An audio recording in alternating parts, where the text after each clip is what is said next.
മെറ്റനായ ministries YouTube ചാനലിലേക്ക് അവർക്കും സ്വാഗതം. നമ്മൾ കഴിഞ്ഞ എപ്പിസോഡിൽ the power of surrendered life, അതിൽ വിശുദ്ധീകരണത്തെക്കുറിച്ചാണ് പറഞ്ഞത്. അതിൻ്റെ അതിൻ്റെ ഓദറിനെ കുറിച്ച്, ആരാണ് നമ്മളെ വിശുദ്ധീകരിക്കുന്നത്, അതിന് നമ്മുടെ റോൾ എന്താണെന്നും പറഞ്ഞു. അത് നിങ്ങൾ ശ്രദ്ധിക്കുക. എല്ലാം ഈ പിൻ പോയിൻ്റുകളായിട്ട് പറയുന്നുണ്ട്. നിങ്ങളിത് നോട്ട് എഴുതി എടുക്കണം. അതുപോലെ ഈ റെഫറൻസ് പറയുന്നത് എഴുതണം. പിന്നീട് നിങ്ങളിത് മെഡിറ്റേറ്റ് ചെയ്യണം. കാരണം ഈ പറഞ്ഞ വാക്യങ്ങളൊക്കെ നേരത്തെ പല രീതിയിൽ പല പവർ നമുക്ക് കിട്ടുന്നതിനകത്ത് പറഞ്ഞ വാക്യങ്ങൾ തന്നെയാണ് പലതും വരുന്നത്.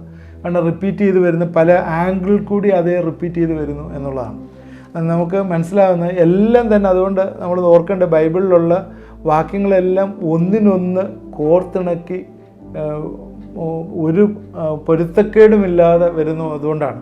കാരണം പരിശുദ്ധാത്മാവിൻ്റെ പ്രവർത്തനമായാലും യേശുവിൻ്റെ പ്രവർത്തനമായാലും ദൈവത്തിൻ്റെ പ്രവർത്തനമായാലും അല്ലെങ്കിൽ ദൈവവചനത്തിൻ്റെ പ്രവർത്തനമായാലും ദൈവം ചെയ്തിരിക്കുന്ന പല ട്രെയിനിങ്ങിൻ്റെ എല്ലാ കാര്യങ്ങളിലായാലും എല്ലാം കോർത്തിണക്കി വരുന്നതുകൊണ്ട് ഒന്നിൽ തന്നെ കോൺട്രഡിക്റ്റ് ചെയ്യുന്നില്ല എന്നുള്ളത് നമ്മൾ മനസ്സിലാക്കുക.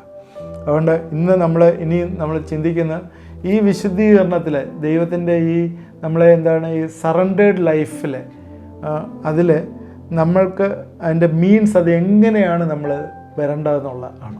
നമ്മൾ അറിയാവുന്ന കാര്യങ്ങളാണ്. നേരത്തെ നമ്മൾ ദൈവവചനത്തിൻ്റെ പവറിനെ കുറിച്ച് പഠിച്ചപ്പോഴിത് പറഞ്ഞാണ്. നമ്മളെ സാങ്ക്ടിഫൈ ചെയ്യുന്നതാണ്. ഇത് തന്നെയാണ് പറയുന്നത്. വേർഡ് ഓഫ് ഗോഡ്, ഒന്നാമത്തെ കാര്യം ദൈവവചനത്താലാണ് നമ്മൾ വിശുദ്ധീകരിക്കപ്പെടുന്നത്. യോഹന്നാൻ്റെ സുവിശേഷം 17-ാം അധ്യായത്തിൻ്റെ 17-ാം വാക്യത്തിൽ സത്യത്താൽ അവരെ വിശുദ്ധീകരിക്കണമേ. യേശുക്രിസ്തു പ്രാർത്ഥിക്കുന്ന പ്രാർത്ഥനയാണ്. സത്യത്താൽ അവരെ വിശുദ്ധീകരിക്കണമേ, നിൻ്റെ വചനം സത്യമാകുന്നു. ദൈവത്തിൻ്റെ വചനം സത്യമാകുന്നു. സാങ്ക്ടിഫൈ ദം ത്രൂ ദൈ truth and the word is truth. ദൈവത്തിൻ്റെ വചനം സത്യമാണ്. അതുകൊണ്ട് ദൈവത്തിൻ്റെ വചനത്തിൽ നമ്മൾ ടൈം സ്പെൻഡ് ചെയ്യുക. ടൈം സ്പെൻഡ് ചെയ്യുമ്പോൾ എന്ത് സംഭവിക്കും? പാപം ക്ലിയറായി വരും. എവിടൊക്കെയാണ് പാപമേഖലകളെന്നുള്ളത് ദൈവത്തിൻ്റെ വചനത്തിൽ കൂടി നമുക്ക് കാണിക്കപ്പെടും. അങ്ങനെ നമ്മൾ അതിൽ നിന്ന് രക്ഷപ്പെടും. പുതിയ നിയമത്തിൽ ഏകദേശം 202 പാപങ്ങളെക്കുറിച്ച് പറയുന്നുണ്ട്. 21 ഗ്രൂപ്പുകളാക്കി മാറ്റിയിട്ട് 21 ഗ്രൂപ്പിലായിട്ട് ഏകദേശം 202 പാപങ്ങളെക്കുറിച്ച് പറയുന്നുണ്ട്. ഇതിൽ നിന്നെല്ലാം ദൈവം നമ്മളെ വിടുവിക്കും. അതുകൊണ്ട് ദൈവവചനം നമ്മൾ പഠിച്ച സമയത്ത്, power of word of God പഠിച്ച സമയത്ത് പറഞ്ഞാണ് വേർഡ് ഓഫ് ഗോഡ് സാങ്ക്ടിഫൈസസ്. അതാണ് ഇവിടെയും പറയുന്ന സറണ്ടേർഡ് ലൈഫിലെ ദൈവവചനമാണ് ഒരു മീൻസ് ഓഫ് സാങ്ക്ടിഫിക്കേഷൻ. രണ്ടാമത് നമ്മൾ വിശുദ്ധീകരിക്കപ്പെടുന്നത് ബൈ ദ ബ്ലഡ്. ഒരുപാട് വാക്യങ്ങൾ ബൈബിളിലുണ്ട്. പക്ഷേ നമ്മൾ അതിനകത്ത് എല്ലാ വാക്യങ്ങളും ഒന്നും എടുക്കുന്നില്ല. ഒരു വാക്യം മാത്രം തക്കാലം പറയാം. നമുക്കറിയാം, വി ഹാവ് ഡിസ്കസ്ഡ്, ഇത് നമ്മൾ പറഞ്ഞതാണ്. By the power of the blood of Christ. യേശുവിൻ്റെ രക്തം എങ്ങനെ വിടുവിക്കും നമ്മൾ പറഞ്ഞാണ്. 4 എപ്പിസോഡിൽ അത് പറഞ്ഞാണ് യേശുവിൻ്റെ രക്തത്തെക്കുറിച്ച്. നിങ്ങളത് പോയി നോക്കുക. എബ്രായർ 13:12 അങ്ങനെ യേശുവും സ്വന്തം രക്തത്താൽ ജനത്തെ വിശുദ്ധീകരിക്കേണ്ടതിന് നഗരവാതിലിന് പുറത്ത് വെച്ച് കഷ്ടം അനുഭവിച്ചു. Wherefore Jesus also, that might sanctify the people with his own blood, suffered without the gate. നഗരവാദത്തിന് പുറത്ത് വെച്ച് യേശുവിൻ്റെ രക്തത്താൽ വീണ്ടെടുക്കാൻ എന്ന് പറഞ്ഞാൽ, നേരത്തെ പറഞ്ഞു ദൈവത്തിൻ്റെ വചനം റിവീൽസ് ദ സിൻ, പാപത്തെ റിവീൽ ചെയ്യുന്നു, അനാവരണം ചെയ്യുന്നു. Blood cleanses it away. കർത്താവിൻ്റെ രക്തം സകല പാപവും പോക്കി നമ്മെ ശുദ്ധീകരിക്കും. ഇത് തന്നെ നേരത്തെ പറഞ്ഞാണ് 1 യോഹന്നാൻ 1:9 വാക്യം. യേശുവിൻ്റെ രക്തം നമ്മളെ ശുദ്ധീകരിക്കുന്ന ഒന്നാണ്. മൂന്നാമത് നമ്മളെ ശുദ്ധീകരിക്കുന്നത് ബൈ ചാറ്റിസ്മെൻറ്റ്, ബൈ ഡിസിപ്ലിനിങ്. നമുക്ക് വേണ്ടതായിട്ടുള്ള ശിക്ഷ എന്ന് വേണമെങ്കിൽ പറയാം. ചാസ്റ്റനിങ് എന്ന് പറയുന്ന വേർഡാണ്. ചാസ്റ്റിസ്മെൻറ്റ് എന്ന് പറയുന്ന നൗൺ എന്ന് പറഞ്ഞാൽ ഒരു രീതിയിൽ പറഞ്ഞാൽ നമ്മളെ ശിക്ഷിക്കുന്നു. കുഞ്ഞുങ്ങളെയൊക്കെ ശിക്ഷിക്കാറില്ലേ മാതാപിതാക്കൾ? വേണ്ടതായിട്ടുള്ള ശിക്ഷയൊക്കെ കൊടുക്കാറുണ്ട്. എന്തിനാണ് ശിക്ഷിക്കുന്നത്? അവരെ ട്രെയിൻ ചെയ്ത് നേരെ കൊണ്ടുവരാനായി. എബ്രായർ 12:10-11 വാക്യങ്ങൾ. എബ്രായർ 12:10-11 വാക്യം. അവർ ശിക്ഷിച്ചത് കുറേ കാലവും തങ്ങൾക്ക് ബോധിച്ച പ്രകാരം മാത്രമേ. അവനോ നാം അവൻ്റെ വിശുദ്ധി പ്രാപിക്കേണ്ടതിന് നമ്മുടെ ഗുണത്തിനായി തന്നെ ശിക്ഷിക്കുന്നു. നാം അവൻ്റെ വിശുദ്ധി പ്രാപിക്കേണ്ടതിന് നമ്മുടെ ഗുണത്തിനായി തന്നെ ശിക്ഷിക്കുന്നു. ഏത് ശിക്ഷയും തൽക്കാലം സന്തോഷകരമല്ല, ദുഃഖമത്രേ എന്ന് തോന്നും. പിന്നത്തേതിലോ അതിനാൽ അഭ്യാസം വന്നവർക്ക് നീതി എന്ന സമാധാന ഫലം ലഭിക്കും. വിശുദ്ധീകരണം പ്രാപിക്കേണ്ടതിന് ഇവിടെ ദൈവം പലപ്പോഴും നമ്മളെ ശിക്ഷിക്കും. ഇത്രയും ഓർത്താൽ മതി. ചില കാര്യങ്ങൾ നമ്മൾ പ്രാർത്ഥിക്കും, കർത്താവേ ഇത് മാറ്റിക്കളയണമേ, ഇത് പറ്റണേ എന്നൊക്കെ പ്രാർത്ഥിക്കും. എന്നാൽ ദൈവം ചില ട്രെയിനിങ് പ്രോസസ്സിൽ കൂടി നിങ്ങളെ കടത്തിക്കൊണ്ട് പോവാണ്. അത് ദൈവം നിങ്ങൾക്ക് കാണിച്ചു തരും പ്രാർത്ഥിക്കുമ്പോൾ തന്നെ. ആണ് വിശുദ്ധീകരണം പ്രാപിച്ച ഒരാൾക്ക് അത് കാണിച്ചു തരും.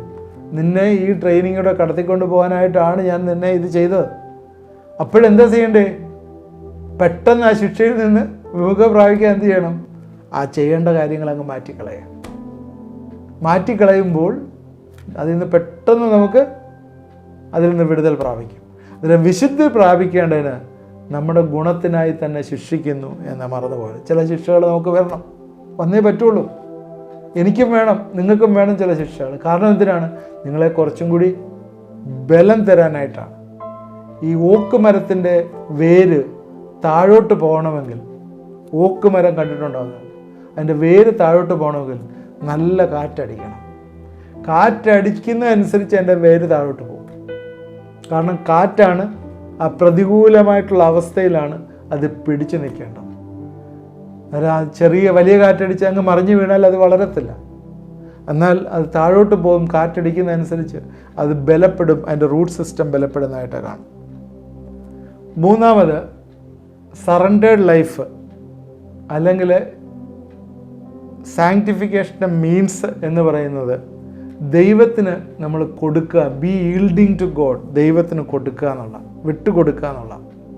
ദൈവത്തിന് വിട്ടുകൊടുക്കാനായിട്ട് ദൈവം ആഗ്രഹിക്കുകയാണ്. അതിൻ്റെ ഒരു റിസൾട്ടും കൂടാണ്. ക്രൂസിഫിക്കേഷൻ പോലെ ആയിത്തീരുന്ന റിസൾട്ടും കൂടെയാണ്.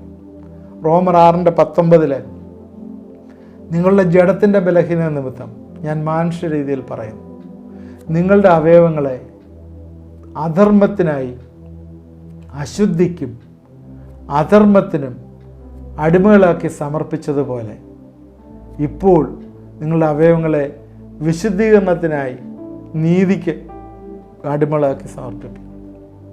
ഈ അടിമ എന്ന് പറയുന്നൊരു വാക്കാണുണ്ട്. സെർവൻസ് എന്നാണ് ഇതിനകത്ത് ഇംഗ്ലീഷിൽ യൂസ് ചെയ്തിരിക്കുന്നത്. ബോൺ സ്ലേവ് എന്നുള്ള വേർഡല്ല അവിടെ യൂസ് ചെയ്തിരിക്കുന്നത്. നേരത്തെ അത് നിങ്ങൾ അധർമ്മത്തിനും അശുദ്ധിക്കും വേണ്ടിയാണ് കൊടുത്തത് നിങ്ങളുടെ ജീവിതം. ഇന്ന് നിങ്ങൾ കർത്താവിനെ അറിഞ്ഞവരാണ്. കർത്താവിനെ അറിഞ്ഞവരാണെങ്കിൽ ആ അധർമ്മത്തിലും അശുദ്ധിക്കും കൊടുത്ത കാര്യങ്ങളിലൊക്കെ അതങ്ങോട്ട് മാറ്റിയിട്ട് അത് വിശുദ്ധീകരണത്തിനും നീതിക്കുമായി കർത്താവിന് സമർപ്പിക്കണം. നിങ്ങളെ തന്നെ ഈൽഡ് ചെയ്യിക്കണം, കർത്താവിന് ഈൽഡ് ചെയ്യിക്കണം. അതുകൊണ്ട് അങ്ങനെ വന്നാൽ ആ ഇനിക്വിറ്റീസ്, അധർമ്മങ്ങളൊക്കെ അങ്ങോട്ട് മാറി, അശുദ്ധിയൊക്കെ അങ്ങോട്ട് മാറി, അവിടെയെല്ലാം പ്രകാശവും പ്രത്യാശയും വന്നു ചേരും. അവിടെയൊക്കെ ചില ഡെലിവറൻസ് വരാനുള്ളതൊക്കെ വന്നു ചേരും. ദൈവത്തിന് ഈൽഡ് ചെയ്യുക, അത് നിങ്ങൾ ചെയ്യേണ്ട ഒരു കാര്യമാണ്. ഞാൻ 2 എപ്പിസോഡ് ചെയ്തിട്ടുണ്ടായിരുന്നു നേരത്തെ, ചുട്ട് സമർപ്പിക്കുക എന്ന് പറഞ്ഞു. കാരണം ചുടുന്നത് എന്തിനാ? ഈ റോമർക്കെഴുതിൽ ഞാൻ 6-ാം അധ്യായത്തിൽ തന്നെ ചെയ്തതാണ്. ചുടുന്നത് എന്തിനാ? ഇനി പൊങ്ങി വരാതിരിക്കാൻ, ചത്ത് കൊന്ന് സമർപ്പിക്കാൻ. ഇനി അത് പൊങ്ങി വരത്തില്ല. അതാണ് നമ്മുടെ റോമർ 6-നകത്ത് മരിച്ച് അടക്കപ്പെട്ട് ഉയർത്തെഴുന്നേൽക്കുന്ന അനുഭവം. മരിക്കാതെ കുഴിച്ചിട്ടാൽ പിന്നെ പൊങ്ങി വരും. അതുകൊണ്ട് മരിച്ച് കുഴിച്ചിടണം. അതാണ് വെള്ളം കാണിക്കുന്നത്. വെള്ളത്തിൽ മുങ്ങുക എന്ന് പറയുന്നത് അതാണ്. അത് മരിച്ചടക്കപ്പെടുകയാണ്, അതിൻ്റെ സിമ്പലാണത്. എന്നിട്ട് പുതിയ ജീവനായിട്ട് വരികയാണ്. പുതിയ ജീവനായിട്ട് വരുമ്പോൾ എന്താണ്? പഴയതല്ല വരുന്നത്, തിരിച്ചു വരുന്നത്. ശ്രദ്ധിക്കുക, പഴയതല്ല തിരിച്ചു വരുന്നത്, പുതിയ സാധനം. നിങ്ങളുടെ ജീവിതങ്ങളെ മുഴുവൻ കർത്താവിന് ഈൽഡ് ചെയ്ത് കഴിയുമ്പം കുറച്ച് അവിടെ കൊടുക്കുന്നില്ല, ഞാൻ മാറ്റി വെച്ചേക്കുക എന്ന് പറഞ്ഞിരുന്നാൽ നിങ്ങളുടെ സമർപ്പണത്തിന് കഴമ്പില്ല. അതാണ് പറഞ്ഞത്. അതുകൊണ്ട് മുഴുവനായിട്ട് കർത്താവിന് കൊടുക്കും. കർത്താവ് കാറിൻ്റെ പുറകെ ഇരുന്നാൽ പോരാ. കർത്താവ് ഡ്രൈവിംഗ് സീറ്റിൽ തന്നെ ഇരുന്ന് ഡ്രൈവ് ചെയ്യണം. ഞാൻ കാറിൻ്റെ പുറകെ ഇരുന്നോളാം, ഞാൻ ഡ്രൈവ് ചെയ്തോളാം, കർത്താവ് പുറകെ ഇരുന്നാൽ മതി എന്ന് പറയുന്ന ചിന്ത മാറ്റണം. ഈൽഡിങ് ടു ഗോഡ് ഫുള്ളി, അതാണ് സറണ്ടേഡ് ലൈഫ്. അവിടെ ഒരു പവറുണ്ട്. കർത്താവിനറിയാം എങ്ങോട്ടാണ് ഓടിച്ചു പോകേണ്ടതെന്ന്. കർത്താവ് ഓടിച്ചു പൊക്കോളും. ഞാൻ ഓടിച്ചാൽ ചിലപ്പം കുഴി വീണെന്ന് വരും, കർത്താവ് ഓടിച്ചു കഴിഞ്ഞാൽ നല്ല രീതിയിൽ അത് പോകും എന്നുള്ള മറന്നുപോയി. So the means of sanctification means എന്ന് പറയുന്നത് നാലാമത്തത് ബൈ ഈൽഡിങ് ടു ഗോഡ്. അഞ്ചാമത്തെ പോയിന്റ് ബൈ അവേഴ്സൽസ്, നമ്മുടെ ഒരു എഫേർട്ടായിരിക്കണം വിശുദ്ധീകരണം. നമ്മുടെ മനസ്സിൽ എപ്പോഴും അത് കാണണം. എന്ന് പറഞ്ഞാൽ ഞാൻ വോളണ്ടറിയായി ഇൻവോൾവ് ചെയ്യുന്നൊരു പ്രതിഭാസമായിരിക്കണം എൻ്റെ വിശുദ്ധീകരണം. 2 കൊരിന്ത്യർ 7:1 പ്രിയമുള്ളവരെ, ഈ വാഗ്ദത്തങ്ങൾ നമുക്കുള്ളത് കൊണ്ട് നാം ജഡത്തിലെയും ആത്മാവിലെയും സകല കന്മഷവും നീക്കി നമ്മെ തന്നെ വെടിപ്പാക്കി ദൈവഭയത്തിൽ വിശുദ്ധിയെ തികച്ചുകൊള്ളുക. അതിലൂടെ ജഡത്തിലെയും ആത്മാവിലെയും സകല കന്മഷവും നീക്കി നമ്മെ വെടിപ്പാക്കുന്ന ഉത്തരവാദിത്വം നമുക്കുള്ളതാണ്.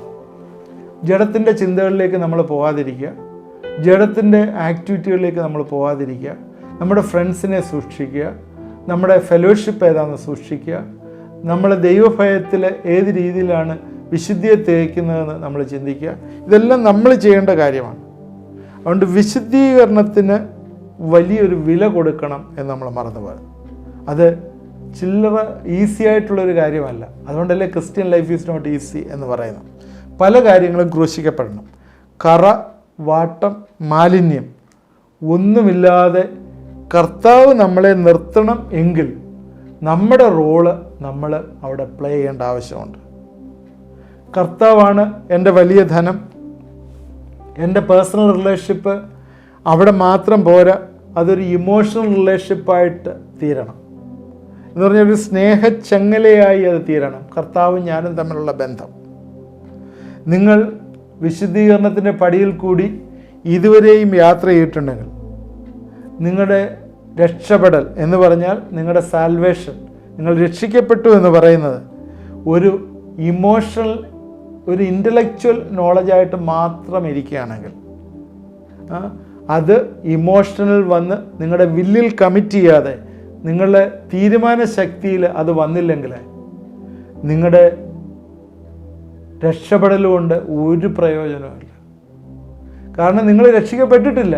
നിങ്ങളങ്ങനെ പറയുന്നതുകൊണ്ട് മാത്രമേ ഉള്ളൂ രക്ഷിക്കപ്പെട്ടിട്ടില്ല.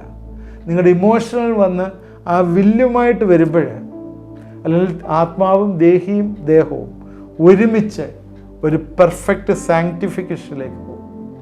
ആത്മാവ് ചിന്തിക്കുന്നു, മൈൻഡ് ചിന്തിക്കുന്നു, അത് ബോഡി എഗ്രി ചെയ്യണം. ഹലോ, ശ്രദ്ധിക്കുക. ആത്മാവും മനസ്സും ചിന്തിക്കുന്നത്, ബോഡി അത് എഗ്രി ചെയ്യണം. എഗ്രി ചെയ്യുമ്പോൾ മാത്രമേ ഉള്ളൂ നമ്മുടെ സാങ്ക്ടിഫിക്കേഷൻ പ്രോസസ്സ് കംപ്ലീറ്റ് ആവുന്നത്. അത് അനന്യമായി കാക്കപ്പെടണം. അതാണ് നേരത്തെ പറഞ്ഞത്. നിങ്ങളുടെ വിശുദ്ധിയെ തികയ്ക്കുന്നത് എങ്ങനെയാണ്? അത് അനന്യമായി കാക്കപ്പെടണം. അതുകൊണ്ടാണ് സുവിശേഷത്തിൽ പറയുന്നത്, കർത്താവ് മുന്നറിഞ്ഞവരെ അവൻ തിരഞ്ഞെടുത്തവരെ അവൻ രക്ഷിക്കും. അതാണ് അതുകൊണ്ടാണ് പറയുന്നത്. അതിനകത്ത് നമുക്കൊരു റോളുണ്ട്. അവൻ വെറുതെ ഇരുന്നാൽ മതിയല്ലോ എന്നല്ല. നമ്മളെ എന്താ ചെയ്തിരിക്കുന്നത്? ദൈവം തിരഞ്ഞെടുത്തിട്ട് കൊയ്യാൻ വിട്ടിരിക്കുകയാണ്. നമ്മളെ വിശുദ്ധീകരിച്ചെങ്കിൽ മാത്രമേ അതിന് പിന്നീടുള്ള കാര്യങ്ങൾ നമ്മളിൽ നിന്നുണ്ടാവുള്ളൂ. 1 തെസ്സലോനിക്കർ 5:22-23 വാക്യങ്ങളൊക്കെയാണ് ആദ്യം നമ്മൾ വായിച്ച്, 23-24 വാക്യങ്ങൾ വായിച്ച് തുടങ്ങി. ദൈവം നമ്മളെ വിശുദ്ധീകരിക്കട്ടെ. എന്നാൽ 1 തെസ്സലോനിക്കർ 5:14 തൊട്ട് ഇങ്ങോട്ടുള്ള കാര്യങ്ങൾ പറയുന്ന കുറേ കാര്യങ്ങളുണ്ട് നമ്മൾ ചെയ്യേണ്ടത്. എല്ലായ്പ്പോഴും സന്തോഷിപ്പീൻ, ഇടപെടാതെ പ്രാർത്ഥിപ്പീൻ, എല്ലാറ്റിനും സ്തോത്രം ചെയ്യുവിൻ, ആത്മാവിനെ കെടുക്കരുത്, പ്രവചനം തുച്ഛീകരിക്കരുത്. ഇങ്ങനെ കുറേ കാര്യങ്ങളുണ്ട്. നല്ലത് ശോധന, സകലവും ശോധനയും നല്ല മുറിവപ്പെടുവീൻ, സകലവില ദോഷവും വിട്ടകലുവീൻ എന്ന് പറയുന്ന ഭാഗങ്ങൾ നമ്മുടെ ജീവിതത്തിൽ ഉണ്ടാകണമെങ്കിൽ നമ്മൾ എന്താ ചെയ്യേണ്ടത്? നമ്മൾ ഉണ്ടാകണമെങ്കിൽ നമ്മുടെ സാൽവേഷൻ നമ്മുടെ മനസ്സിൽ കൂടി വന്ന് നമ്മുടെ ശരീരത്തിൽ അത് പ്രവർത്തിക്കണം. അപ്പോഴാണ് യേശുവിനെ പോലെ ആയിത്തീരാനായിട്ടുള്ള ഒരു വലിയ വ്യഗ്രത നമുക്കുണ്ടാകുന്നു. അതുകൊണ്ട് ഈ തേജസ്സിനെ കണ്ട, കർത്താവിൻ്റെ തേജസ്സിനെ കണ്ട ഒരാൾക്ക് പോലും ഈ രക്ഷ അഗണ്യമാക്കി കളയാനായിട്ട് പറ്റത്തില്ല. അതുകൊണ്ടാണ് നോർത്ത് ഇന്ത്യ മിഷൻ എന്ന് പറഞ്ഞും സുവിശേഷീകരണം എന്ന് പറഞ്ഞും മറ്റുള്ളവരെ കൊണ്ട് പ്രാർത്ഥിപ്പിക്കാനും മറ്റുള്ള കാര്യങ്ങൾ ചെയ്യാനും ഒക്കെ ഇറങ്ങി പുറപ്പെടുന്നത്. കാരണം യേശുവിൽ കൂടി ഉള്ള രക്ഷ നമ്മളെ കൊയ്യാനായിട്ട് അയച്ചിരിക്കുകയാണ്. ഈ രക്ഷാമാർഗം മറ്റുള്ളവർക്ക് കൊടുത്ത് കർത്താവിനെ നേടാനായിട്ട് നമ്മളെ വിട്ടിരിക്കുകയാണ്. അതുകൊണ്ട് ഈ രക്ഷ നമുക്കൊരിക്കലും അഗണ്യമാക്കി കളവാനായിട്ട് പറ്റുകയില്ല. അതുകൊണ്ട് നമുക്ക് വേണ്ടി കർത്താവ് ഇൻ്റർസീഡ് ചെയ്യുന്നു. പൗലോസിൻ്റെ പ്രാർത്ഥനയും അതുതന്നെയാണ്, നിങ്ങളെ ശുദ്ധീകരിക്കുവാൻ, സാങ്ക്ടിഫിക്കേഷൻ. നമുക്ക് വേണ്ടി നമ്മൾ മാത്രമല്ല, എല്ലാ വിശ്വാസികളും പ്രാർത്ഥിക്കുന്നു. വിശുദ്ധീകരണത്തിൻ്റെ പാതയിൽ ഒരു കൂട്ടായ എഫേർട്ട് കുടുംബങ്ങളായിട്ട് വരണം. ഭാര്യയ്ക്കും ഭർത്താവിനും കുഞ്ഞുങ്ങൾക്കും സഭാവിശ്വാസികൾക്കും എല്ലാം ഇതിലൊരു റോളുണ്ട് എന്ന് നമ്മൾ മറന്നു വരുന്നു. അതുകൊണ്ട് വിശുദ്ധീകരണം ഒരിക്കലും ഒരു ഉദാസീനമായിട്ടുള്ളൊരു പ്രോസസ്സല്ല, അതൊരു സീരിയസ് ആയിട്ടുള്ള ഒരു പ്രോസസ്സാണ്. നമ്മുടെ മനസ്സിൽ തന്നെ ഒരു അശുദ്ധി വരുമ്പോഴേ കർത്താവ് എത്ര കണ്ട് പെയിൻ എടുക്കുന്നു എന്ന് നമ്മൾ ഒരിക്കലും മറന്നു. അതുകൊണ്ട് ഈ ദിവസങ്ങൾ ആ രീതിയിൽ നമ്മളെ തന്നെ ഒരുക്കാം.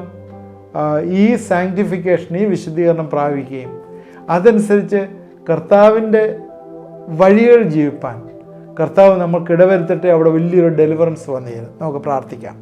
ദൈവമായ കർത്താവേ, ഇത് ഞങ്ങളെ ചിന്തിക്കുകയും പ്രാർത്ഥിക്കുകയും ചെയ്യുമ്പോഴേ ഞങ്ങളുടെ ജീവിതങ്ങളിൽ നീ എത്ര കണ്ട് വലിയ വിടുതൽ തന്ന ദൈവമാണെന്ന് ഞങ്ങൾക്ക് വീണ്ടും ചിന്തിപ്പാനായിട്ട് നീ സഹായിക്കുന്നു. ഓർത്ത് സ്തോത്രം. ആത്മാവിൻ്റെ ദൈവവചനപ്രകാരം, അതുപോലെ കർത്താവിൻ്റെ രക്തപ്രകാരം, ദൈവത്തിൻ്റെ ശിക്ഷണ നടപടികൾ പ്രകാരം ഞങ്ങൾ കൂടുതലായിട്ട് ഈ ദിവസങ്ങൾ ഞങ്ങളെ വിശുദ്ധീകരിച്ചുകൊണ്ടിരിക്കുന്ന ദൈവത്തിൻ്റെ കൃപകൾക്കായിട്ട് സ്തോത്രം. ഒരിക്കലും കർത്താവെ, നിൻ്റെ സന്നിധിയിൽ ഞങ്ങളെ കറവാട്ടം മാലിന്യം ഒന്നുമില്ലാതെ നീ നിർത്തും എന്നുള്ള പ്രത്യാശ അത് ജീവിതങ്ങൾ തന്നിരിക്കുന്ന ഓർത്ത് സ്തോത്രം. കർത്താവെ, ഞങ്ങളുടെ ശരീരത്തെ ശുദ്ധീകരിച്ച് നിർത്തുവാനായിട്ടുള്ള ഉത്തരവാദിത്വം ഞങ്ങൾക്കുണ്ട്. ഞങ്ങളുടെ മനസ്സിന് വേണ്ടാത്ത ഒന്നും കർത്താവെ മനസ്സിൽ ഏൽപ്പിക്കാതിരിപ്പാനായിട്ട്, ഞങ്ങളുടെ ആത്മാവിനെ ഒരിക്കലും കളങ്കപ്പെടുത്തുവാനായിട്ട് കർത്താവെ ഞങ്ങളെ ഇടവരുത്തരുത് എന്ന് പ്രാർത്ഥിക്കുന്നു. അതുകൊണ്ട് കർത്താവെ, ഞങ്ങളുടെ ആത്മാവിനെ കെടുക്കാതെ കർത്താവെ നീ പറഞ്ഞിരിക്കുന്നതനുസരിച്ച് കർത്താവെ ഞങ്ങളെല്ലാ ദോഷവും വിട്ടകലെന്ന് ജീവിപ്പാനായിട്ട് നീ ഞങ്ങളെ തന്നെ കർത്താവെ ഒരുക്കണമേ എന്ന് പ്രാർത്ഥിക്കുന്നു.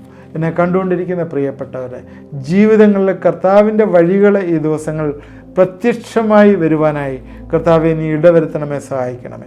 നീ കർത്താവ് ദൈവവചനത്തിൽ കൂടി സംസാരിക്കണം, സ്വപ്നത്തിൽ കൂടി സംസാരിക്കണം, ഏത് പ്രക്രിയയാണോ അതിൽ കൂടി സംസാരിക്കണം. വിശുദ്ധീകരണത്തിന് വലിയ വില കൊടുത്ത് നിൽപ്പാൻ കർത്താവെ അവരെ ഇടവരുത്തണമേ, സഹായിക്കണമേ എന്ന് പ്രാർത്ഥിക്കുന്നു.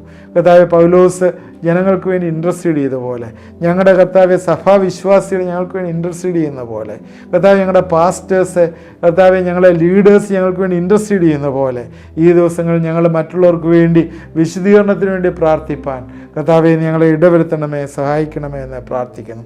അശുദ്ധമായതൊന്നും കർത്താവെ ഞങ്ങളുടെ ജീവിതങ്ങൾ വരാതെ ഞങ്ങളെ സൂക്ഷിക്കണമേ, പ്രൊട്ടക്റ്റ് ചെയ്യണമേ എന്ന് പ്രാർത്ഥിക്കുന്നു. ഞങ്ങൾക്ക് ഡെലിവറൻസിന് ഏറ്റവും ആവശ്യമാകുന്ന കർത്താവെ, അത് ഈ ദിവസങ്ങൾ ഞങ്ങളെ വഴി നടത്തണമേ, സഹായിക്കണമേ. യേശു ക്രിസ്തുവിൻ്റെ നാമത്തിൽ പ്രാർത്ഥിക്കുന്നു, കേൾക്കണമേ, ആമേൻ. ഇത് കണ്ടുകൊണ്ടിരുന്ന എല്ലാവരെയും ദൈവം അനുഗ്രഹിക്കട്ടെ. തുടർന്നും ഇത് വാച്ച് ചെയ്യണം.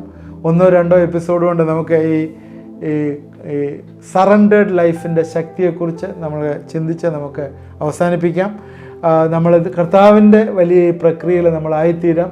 ഇത് മറ്റുള്ളവർക്ക് ഷെയർ ചെയ്ത് കൊടുക്കണം. അതുപോലെ നേരത്തെ പറഞ്ഞതുപോലെ നമ്മൾ വാട്സാപ്പ് ഗ്രൂപ്പിനകത്ത് നിങ്ങളുടെ നമ്പർ എൻ്റർ ചെയ്യാൻ നിങ്ങൾ ആഗ്രഹിക്കുന്നുണ്ടെങ്കിൽ നിങ്ങൾ വാട്സാപ്പ് നമ്പറിൽ, അത് കാണുന്ന വാട്സാപ്പ് നമ്പറിൽ നിങ്ങൾ മെസ്സേജ് ചെയ്താൽ ഞങ്ങൾ നിങ്ങളുടെ നമ്പർ കൂടി അതിനകത്ത് ഇൻവോൾവ് ചെയ്യുന്ന, അതിനകത്ത് എൻ്റർ ചെയ്യുന്നതാണ്. നമുക്ക് ഫസ്റ്റ് സൺഡേയിൽ എല്ലാ ദിവസവും 9:30 എല്ലാ ഫസ്റ്റ് സൺഡേയിലും നമുക്ക് ഗൂഗിൾ മീറ്റ് ചെയ്യാൻ, സൂമിലോ ഗൂഗിളിലോ മീറ്റ് ചെയ്യാനായിട്ടുള്ളൊരു തിങ്കിങ് ഉണ്ട്. ചില ആളിൽ പേഴ്സണലായിട്ട് ചില കാര്യങ്ങൾ, പ്രയർ റിക്വസ്റ്റുകൾ ഷെയർ ചെയ്യണം എന്ന് പറയുന്നുണ്ട്.